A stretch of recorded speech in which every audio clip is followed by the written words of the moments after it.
राजू एक गरीब भिखारी जो रोज रेलवे स्टेशन के बाहर बैठता था, लोगों से भीख मांगकर गुजारा करता था।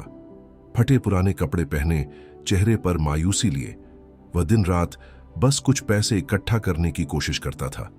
लोग उसे नजरअंदाज कर देते या कभी कभी सिक्के उसकी झोली में डालकर चले जाते, लेकिन राजू के अंदर एक सपना था। वह इस जिंदगी से बाहर निकलना चाहता था, लेकिन उसे रास्ता नहीं दिख रहा था। एक दिन एक अमीर बिजनेसमैन अमित वर्मा स्टेशन पर खड़ा था। उन्होंने देखा कि राजू जो भी भीख में पैसे पाता उसे उसी दिन खर्च कर देता था। अमित को जिज्ञासा हुई और वे उसके पास गए।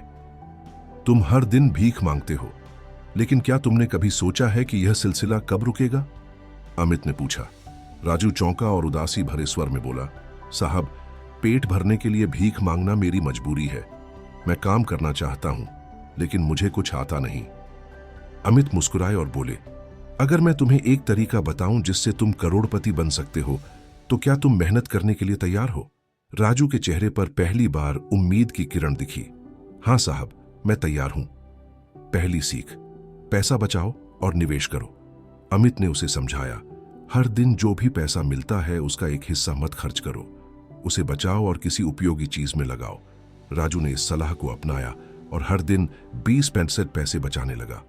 कुछ हफ्तों में उसके पास कुछ 100 रुपये जमा हो गए। दूसरी सीख, हुनर सीखो। अमित ने फिर उसे कहा, अगर तुम भीख मांगते रहोगे तो हमेशा दूसरों पर निर्भर रहोगे, लेकिन अगर तुम कोई हुनर सीख लो तो तुम खुद अपना भविष्य बना सकते हो। अमित ने राजू को एक छोटे से होटल में बर्तन धोने का काम दिलवा दिया, ताकि वह कुछ पैसे कमा सके और काम करना सीखे। धीरे धीरे उसने खाना बनाना सीख लिया। तीसरी सीख, खुद का बिजनेस शुरू करो। राजू ने कुछ महीनों में पैसे बचाए और अमित की मदद से एक छोटा समोसे और चाय का ठेला लगाया। उसकी मेहनत रंग लाई और उसका ठेला बहुत मशहूर हो गया। चौथी सीख, बड़ा सोचो। अमित ने उसे सिखाया, अगर तुम वाकई अमीर बनना चाहते हो तो सिर्फ छोटा नहीं सोचना। राजू ने ठेले से बचाए हुए पैसों से एक छोटी दुकान खोली, फिर कुछ सालों में एक बड़ा रेस्तरां खोल लिया। अंजाम, करोड़पति बनने की कहानी। राजू की मेहनत, अमित की सीख और सही निवेश के कारण कुछ ही वर्षों में राजू का रेस्तरां एक चेन बन गया। अब वह सिर्फ खुद ही अमीर नहीं था, बल्कि कई लोगों को रोजगार भी दे रहा था।